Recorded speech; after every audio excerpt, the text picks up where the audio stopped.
जय श्री कृष्णा। राधे राधे। आज आप लोग सुनेंगे बुरे कर्मों का फल। बहुत ही सुंदर कहानी। दोस्तों, वृंदावन के बांके बिहारी मंदिर के पास एक बहुत ही पुराना बरगद का पेड़ था और उसी पेड़ के नीचे एक बूढ़ी माँ ने अपना डेरा बना लिया था। वो शकल सूरत से किसी अच्छे घर की लग रही थी। उनके चेहरे की चमक यह बता रही थी कि यह कोई भिखारी नहीं है, परंतु उनके जो कपड़े थे वो इतने फटे हाल थे कि उनकी स्थिति का वह बयान कर रहे थे। वह अम्मा मैले कुचले कपड़ों में एक ही चादर पर वहीं पड़ी रहती। आज लगभग 10 दिन बीत चुके थे। मंदिर में जो भी श्रद्धालु माथा टेकने के लिए आता, बूढ़ी माँ को थोड़ा बहुत प्रसाद दे करके जाता, या कोई राह चलता हुआ व्यक्ति उन पर दया करके उन्हें कुछ खाने के लिए दे जाता था, जिससे उनके जीवन का गुजर बसर हो रहा था। श्रवण हर साल अपनी माता पिता की बरसी पर मंदिर में आता था और गरीबों को भोजन दिया करता था। उसके माता पिता का एक रोड एक्सीडेंट में मृत्यु हो चुकी थी। उसके बाद से वह अकेला हो चुका था। जिस समय उसके माता पिता की मृत्यु हुई थी, उस समय वह कंप्यूटर इंजीनियरिंग कर रहा था। अब उसके आगे पीछे कोई न था, लेकिन उसके माता पिता के दिए हुए संस्कार हमेशा उसका मार्गदर्शन करते थे। इंजीनियरिंग के फाइनल साल में पहले सेमेस्टर के दौरान ही उसे एक बहुत अच्छी नौकरी भी मिल गई थी। अब वह एक मल्टीनेशनल कंपनी में बहुत ऊंचे पद पर काम कर चुका था। काम कर रहा था। शनिवार और रविवार की छुट्टी वह अपने दोस्तों के साथ घूमने में बिता देता था, परंतु आज उसके माता पिता की बरसी थी, इसलिए वह आज मंदिर में गरीबों को भोजन करवाने के लिए आया था। सभी गरीबों को खाना देने के बाद उसकी नज़र पेड़ के नीचे बैठी एक बूढ़ी औरत पर पड़ी। श्रवण को बूढ़ी अम्मा के चेहरे पर एक अजीब सा आकर्षण और प्रेम नजर आया। शायद वह हर बूढ़ी औरत में अपनी माँ और दादी को ही ढूंढता था। वह बड़े ही स्नेह से उस बूढ़ी अम्मा को देखने लगा। फिर अम्मा के पास जा कर के कहने लगा कि अम्मा, खाना खाओगी? लेकिन बूढ़ी अम्मा काफ़ी उदास बैठी थी। शायद इसलिए उसने कोई जवाब नहीं दिया। फिर श्रवण कहने लगा, अच्छा, ये मंदिर का प्रसाद है, यह तो खा लो। तो बूढ़ी माँ ने उसकी ओर देखते हुए अपना हाथ आगे बढ़ा दिया। बूढ़ी माँ के साथ साथ श्रवण भी थोड़ा सा प्रसाद खाने लगा और बूढ़ी माँ के पास जाकर के बैठ गया। प्रसाद खाते खाते वह अम्मा से पूछने लगा कि अम्मा, आप कहाँ रहती हैं और इस पेड़ के नीचे कैसे बैठी हुई है? बूढ़ी माँ ने ठंडी सांस लेते हुए कहा कि अरे बेटा, यह पेड़ ही मेरा घर है। पहले मैं मथुरा में रहती थी। वहाँ पर मेरा एक अपना शानदार घर था। बड़ा ही विशाल घर था। मेरे पति की मृत्यु हो चुकी थी। जब तक मेरे पति जीवित थे तब तक मुझे रानी बना करके रखते थे, परंतु पति के मृत्यु के बाद धीरे धीरे अपने ही बेटे बहू को मैं खटकने लगी। बस तो मेरा चेहरा भी देखना पसंद नहीं करती थी। एक दिन की बात है, मेरा बेटा मुझसे बोला कि चलो अम्मा, आज तुम्हें वृंदावन की सैर करा करके लाता हूँ। बांके बिहारी के मंदिर में चलते हैं और दर्शन करके आते हैं। मेरा बेटा मुझे अपनी कार में बिठा करके लाया था और मुझे इस मंदिर के किनारे बिठा करके यह कह करके चला गया था कि बहुत ज़रूरी काम से बाहर जा रहा हूँ। 1-2 घंटे के बाद मैं यहाँ आऊँगा और तुमको ले करके जाऊँगा। मैंने तो बेटे से कहा था कि मुझे भी साथ ले चल, परंतु वह नहीं माना। देखते देखते आज 15 दिन व्यतीत हो गए। इंतज़ार करते करते मेरी आंखें पथरा गई, परंतु ना तो मेरा बेटा आया और ना ही उसकी कोई खबर जगी। अब मैं समझ चुकी हूँ कि मेरा बेटा मुझे यहाँ क्यों लेकर के आया था, क्योंकि उसकी पत्नी मुझे बिल्कुल भी पसंद नहीं करती थी। इसलिए मुझसे छुटकारा पाने के लिए मुझे यहाँ कान्हा जी की शरण में छोड़ करके चला गया। इतना कहते कहते बूढ़ी माँ की आंखें भीग गई और चेहरा मुरझा गए। श्रवण के मन में उसकी स्वर्गवासी दादी और उसकी माँ की छवि दोनों एक साथ उभर करके आई और उसकी आंखों में आंसुओं की बूंदें झलक पड़ी। गरीबों को बांटने के बाद जो खाना बचा था उसने झट से निकाला और बूढ़ी अम्मा की चादर पर रख दिया। एक निवाला तोड़ा और अम्मा के मुंह में डाला और खुद भी खाने लगा। उसे ऐसा महसूस हो रहा था कि मानो वह अपने किसी परिवार के सदस्य के साथ खाना खा रहा हो। वो अम्मा के साथ कुछ देर बैठ करके बातें करता रहा। अपनी माता पिता की मृत्यु के बाद वह एकदम अकेला पड़ चुका था। बिना अपने माता पिता के उसे अपना घर काटने के लिए दौड़ता था। इसलिए वह अपने घर में रहना ज़्यादा पसंद भी नहीं करता था। किसी किसी दिन तो वह अपने घर में कदम भी नहीं रखता था। दोस्तों के साथ घूम करके अपने दर्द को कम करने की कोशिश करता था, परंतु आज जब उसने अम्मा को थोड़ी देर से बातचीत की तो उसे एक अपनापन का महसूस हुआ। उसने अम्मा से पूछा कि अम्मा, मेरे साथ मेरे घर पर चलोगी? बूढ़ी माँ ने कहा कि बेटा, जब मेरा अपना खून मेरा बेटा ही जिसे मैंने जन्म दिया और पाल पोस करके बड़ा किया, जब वह मुझे नहीं रख सका तो तू मुझे अपने घर में ले जा कर के क्या करेगा? जब मेरा अपना ही बेटा मेरा ना रहा तो मैं दूसरों से क्या उम्मीद रखूँगी? रहने दो बेटा, मुझ पर दया मत करो, मुझ पर तरस मत खाओ। मैं यहीं बाके बिहारी की शरण में रह करके अपने जीवन को किसी तरह गुजार लूँगी। फिर श्रवण कहने लगा कि अम्मा, मेरे माता पिता एक सड़क दुर्घटना में स्वर्गवासी हो गए हैं और मैं इस दुनिया में बिल्कुल अकेला रह गया हूँ और मेरे घर में मेरे अतिरिक्त और कोई नहीं है। आपको देख करके मुझे लगता है कि मेरी दादी मुझे याद आ गई और आप मेरे साथ रहेंगे तो मुझे बहुत अच्छा लगेगा। विश्वास कीजिए, मुझे कोई दिक्कत नहीं होगी, उल्टा मुझे आपका सहारा मिल जाएगा। दिन भर के काम के बाद जब मैं घर लौटूंगा तो कम से कम देखने के लिए मेरी आपकी सूरत तो होगी। आपसे अगर हो सके तो मेरे लिए खाना बना दिया करना और घर की देखभाल कर लेना। आपको भी रहने के लिए घर मिल जाएगा और मुझे अपनी माँ और दादी का प्यार मिल जाएगा। तभी अम्मा ने कहा कि बेटा, तुम भावनाओं में बह करके यह बात कह रहे हो, परंतु मुझे मालूम है कि 2-3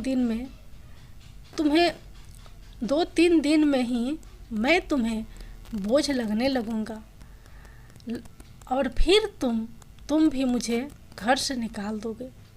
ना बाबा ना, मैं यहीं अच्छी हूँ, अपने बाके बिहारी की शरण में। अम्मा, क्या किसी को अपनी माता पिता की बोझ लगते हैं? हाँ, दुनिया में कुछ लोग ऐसे हो सकते हैं, परंतु सब तो एक जैसे नहीं होते। अम्मा, जिसके सर से माँ बाप का साया उठ जाता है वह कितना अकेला रह जाता है, यह मुझसे बेहतर कौन जानता होगा। मेरी दादी भी आपकी तरह बहुत प्यारी थी और मेरे माता पिता ने उनका बहुत ख्याल रखा था। मैं भी उनसे बहुत प्यार करता था, परंतु आज मेरे घर में कोई नहीं है। मुझे मेरी माँ और दादी की बहुत याद आती है।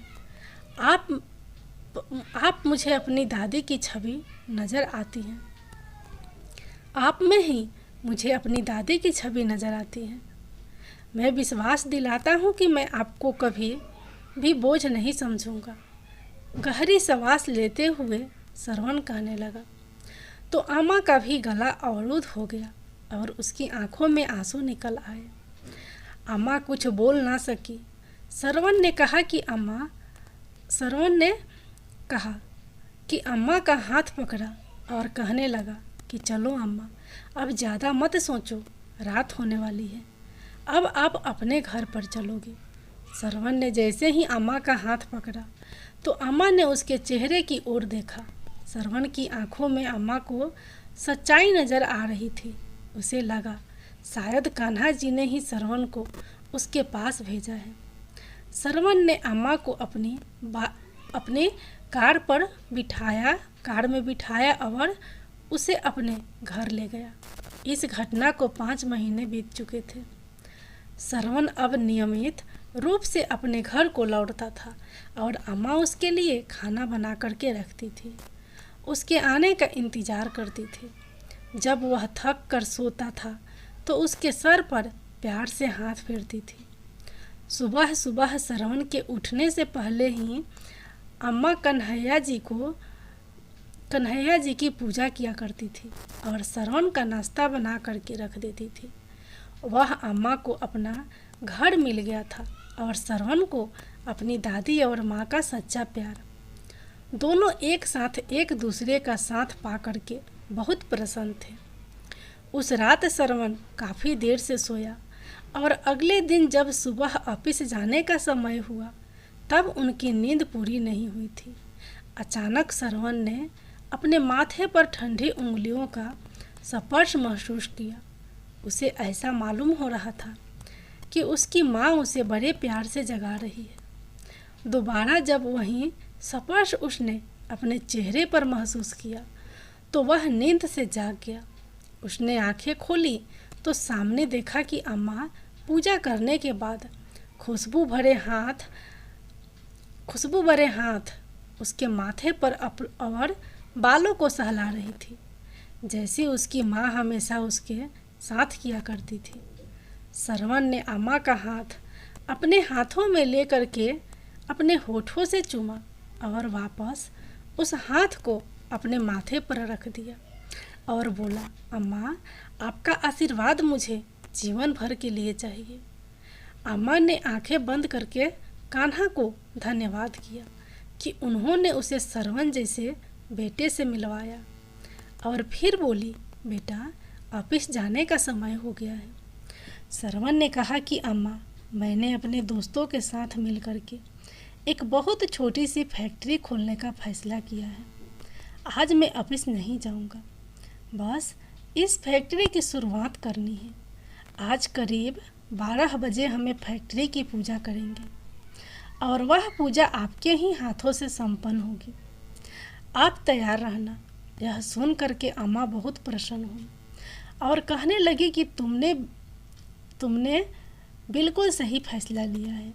वक्त के साथ साथ और भगवान के आशीर्वाद से तुम्हारी एक छोटी सी फैक्ट्री भी एक दिन बहुत बड़ी फैक्ट्री के रूप में परिवर्तित हो जाएगी। यह मेरा विश्वास है और यही मेरा तुम्हारे साथ आशीर्वाद है। इतना कहते हुए अम्मा की आंखों में आशा की एक नई किरण दिखाई देने लगी। सरवण ने अपने दोस्तों के साथ मिलकर के फैक्ट्री खड़ी कर दी और उस फैक्ट्री में अच्छी गुणवत्ता और उत्पाद बनाए।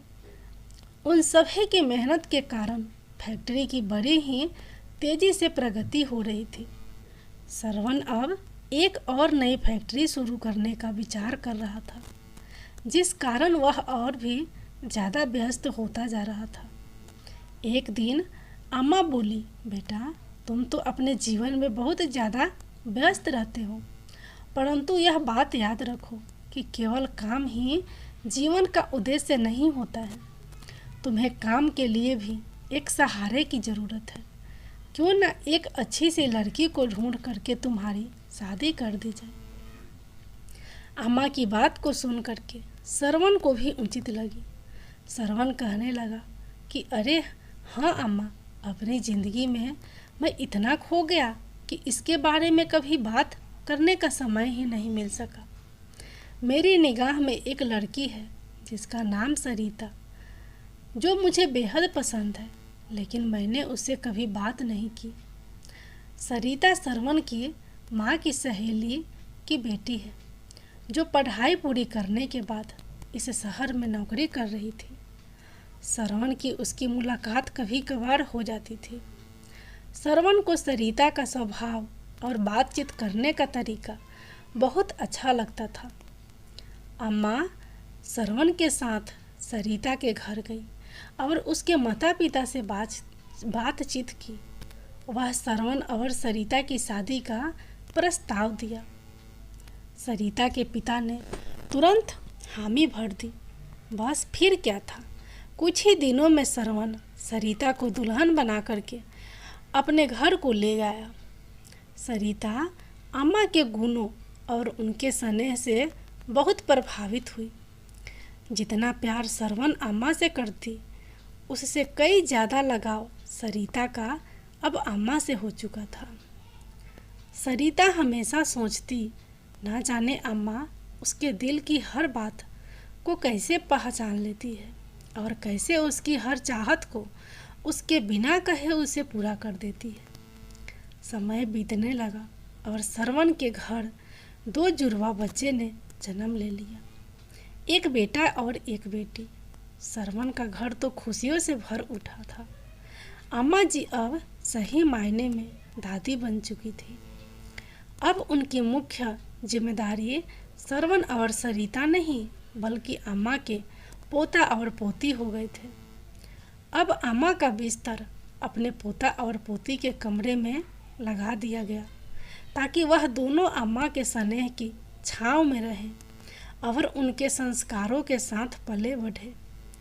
बिना दादी के तो दोनों बच्चे एक समय का खाना तक भी नहीं खाते थे। जब भी बच्चे मम्मी पापा के साथ बाजार जाते तो जिद करके जाते कि हमेशा अपने साथ लेकर के जाते थे।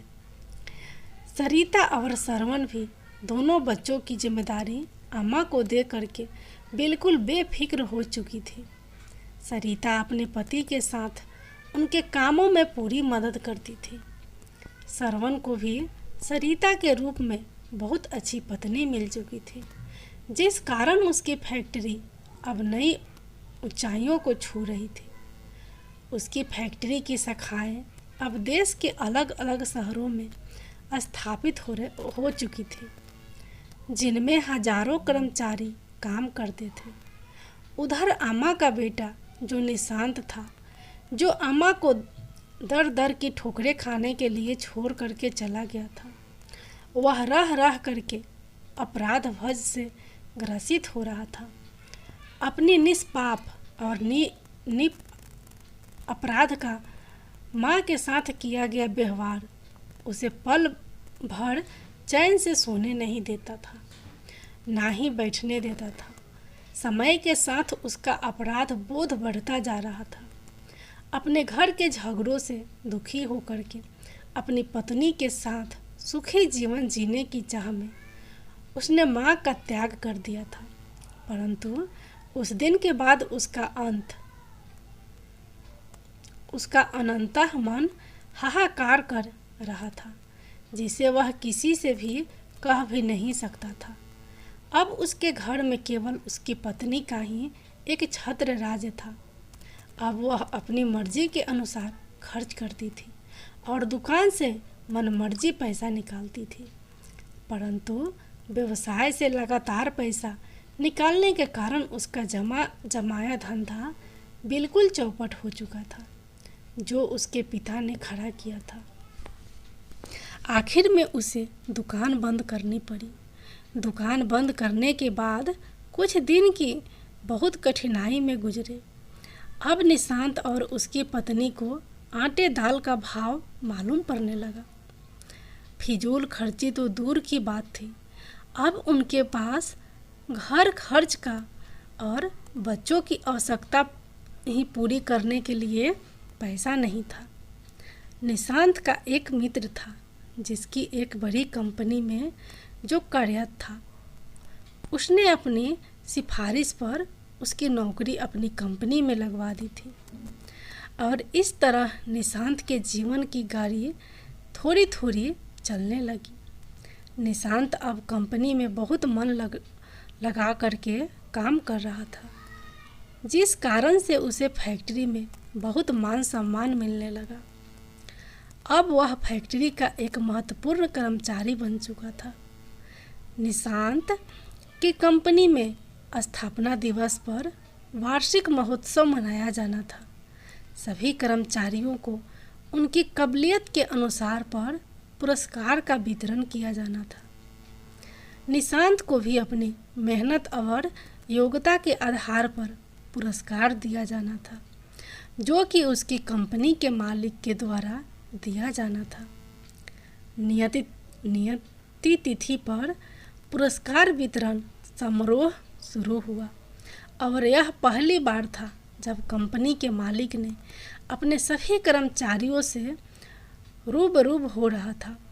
आज का दिन निशांत के लिए बहुत खास था। मैनेजिंग डायरेक्टर अपनी पत्नी, माँ और बच्चों के साथ समारोह में आए थे। जब समारोह शुरू हुआ और पुरस्कार वितरण के लिए कंपनी के डायरेक्टर साहब से अनुरोध किया गया, तो वो स्टेज पर आए और कहने लगे कि आज हमारी कंपनी के लिए एक बहुत बड़ा दिन है, परंतु आज हमारी कंपनी इस तिथि में है वह केवल और केवल हमारी अम्मा जी के आशीर्वाद से ही है। यदि अम्मा जी की प्रेरणा ना होती तो ना यह कंपनी होती और ना ही मैं इस पद पर होता। इसलिए पुरस्कार वितरण करने के लिए अम्मा जी को बुलाना चाहूँगा।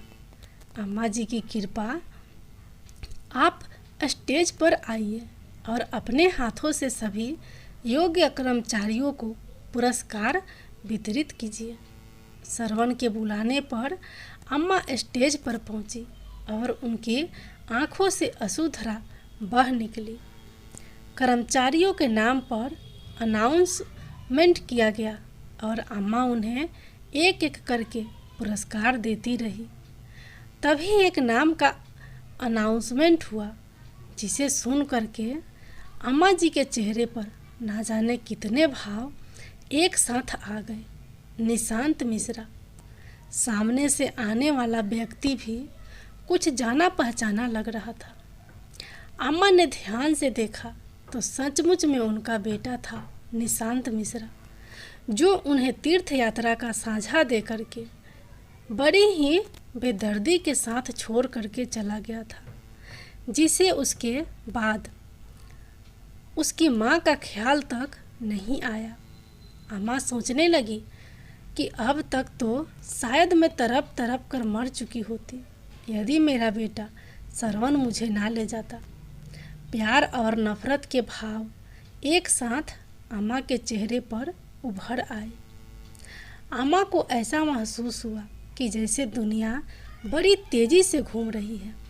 बड़ी मुश्किल से उन्होंने खुद को संभाला और किसी अपचरित की तरह निशांत को पुरस्कार थमा दिया और अपना मुंह दूसरी तरफ फेर लिया। निशांत ने ध्यान से देखा और देने वाली महिला कोई और नहीं, अपनी ही माँ थी। देखते ही उसके पसीने छूटने लगे और वह अपनी माँ के पैरों में गिर पड़ा। उसे विश्वास नहीं हो रहा था कि उसकी माँ, जिसे उसने दर दर की ठोकरें खाने के लिए छोड़ दिया था, आज इतने बड़े साम्राज्य की मालकिन है। निशांत ने अपनी माँ से हाथ जोड़ करके माफ़ी मांगी और कहा कि मेरे साथ चलोगी, अपने घर चलेंगे। माँ ने कहा, कैसा घर, कैसी माँ? बेटा मेरा तो उसी दिन मर चुका था जिस दिन वह मुझे मंदिर के बाहर छोड़ करके चला गया था। आज ना मैं तुम्हारी माँ हूँ ना ही तुम मेरे बेटे। कह करके अम्मा जी पुरस्कार वितरण को बीच में ही छोड़ करके अपनी कुर्सी पर जा करके बैठ गई। निशांत माफ़ी मांगता रहा, लेकिन अम्मा ने उसकी तरफ देखा तक नहीं और श्रवण के साथ घर वापस चली गई। कभी निशांत अपनी माँ का बहुत लाडला हुआ करता था, लेकिन अपनी पत्नी के बहकावे में आकर के वह अपनी माँ के साथ बहुत बुरा सलूक करने लगा था। उन बातों को अम्मा कभी भूल नहीं सकती। उधर निशांत को यकीन नहीं हो रहा था कि जिस कंपनी में वह काम करता था उस कंपनी की मालकिन दरअसल उसकी माँ थी। आज उस माँ के हाथों से उसे पुरस्कार मिला तो उसका सर चकरा गया था। माँ के द्वारा उसकी घोर अपेक्षा और पाप कर्मों के उसके दिल में ना जाने कितने घाव हो चुके थे। हर पल उसे अपनी माँ की याद सता रही थी। अपनी करतूत उसे झकझोर रही थी और नासूर बना करके उसे लगातार चोट पहुंचा रही थी। एक दिन रविवार को जब उसके ऑफिस की छुट्टी थी तो अपनी पत्नी नीता को लेकर के स्कूटर पर राधा रानी के मंदिर दर्शन करने के लिए गया। जब वह राधा कृष्णा की मूर्ति के सामने हाथ जोड़ करके खड़ा हुआ तो उसे ऐसा लगा जैसे भगवान के कुटिल दृष्टि से उसके द्वारा किए गए घोर पाप के लिए उस पर हंस रहे थे। घबरा करके उसने आंखें खोली। पूजा पाठ करके मंदिर से जाते हुए अपराध बोध के कारण उसकी मानसिक स्थिति बिगड़ चुकी थी, जिस कारण सामने से आता हुआ ट्रक उसे नज़र नहीं आया और तेज धमाके के साथ स्कूटर ट्रक से टकरा गए। वह दोनों बहुत बुरी तरह से घायल हो गए। निशांत की स्थिति गंभीर बनी हुई थी। उसके पैर की हड्डी टूट चुकी थी। उधर उसकी पत्नी नीता को पैरालिसिस हो चुका था। जब उसे होश आया तो वह दहाड़े मार करके रोने लगी। अब घर पर दोनों बच्चों की देख रेख के लिए कोई नहीं था।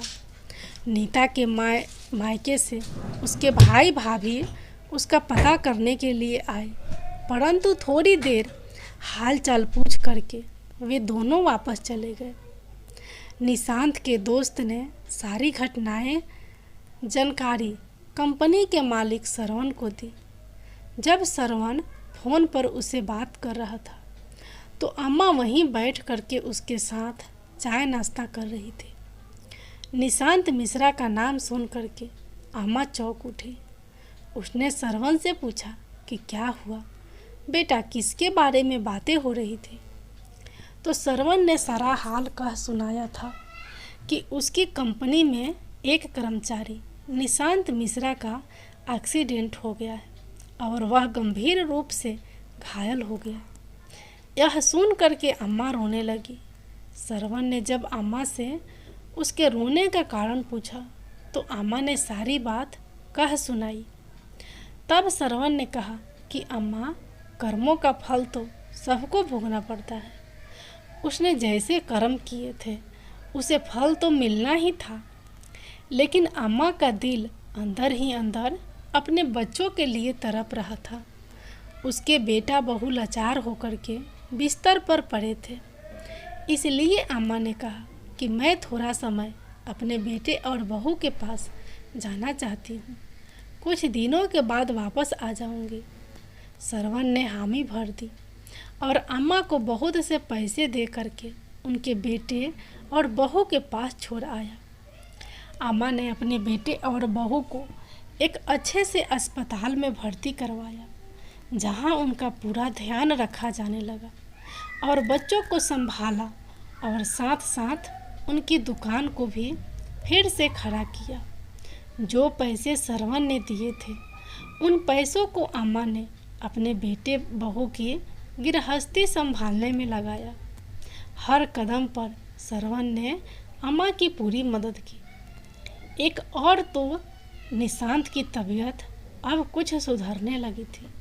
दूसरी ओर उसका कारोबार भी पहले की तरह चमक उठा था।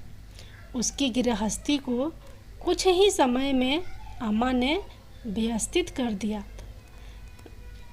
जब उन दोनों की अस्पताल से छुट्टी हुई और वह घर लौटे तो वह दोनों अम्मा से माफ़ी मांगने लगे। वह अपने किए पर शर्मिंदा थे। अम्मा की बहू, ओ अम्मा जी, जिसे हमने घर से बाहर निकाल दिया था, वहीं आज इस घर में लक्ष्मी बनकर के आई है। अम्मा जी को मैं समझ नहीं पाई। हम लोगों ने अपना अनादर किया है, आपका अनादर किया है। हमारी इस करने की सज़ा हमें आज मिल चुकी है। दोनों बेटा और बहू अम्मा के पैरों में गिर गए। अम्मा ने भी उन दोनों को माफ़ कर दिया और अपने पोता पोती को खूब दुलार किया। कुछ दिन और वहाँ रहने के बाद अम्मा ने कहा, अब तुम दोनों की तबीयत ठीक हो चुकी है और तुम अपनी गृहस्थी को संभाल सकते हो। तुम्हारी दुकान अच्छी तरह से चल रही है, इसलिए अब मैं चलती हूँ। मेरा बेटा और मेरा परिवार मेरा इंतज़ार कर रहा है।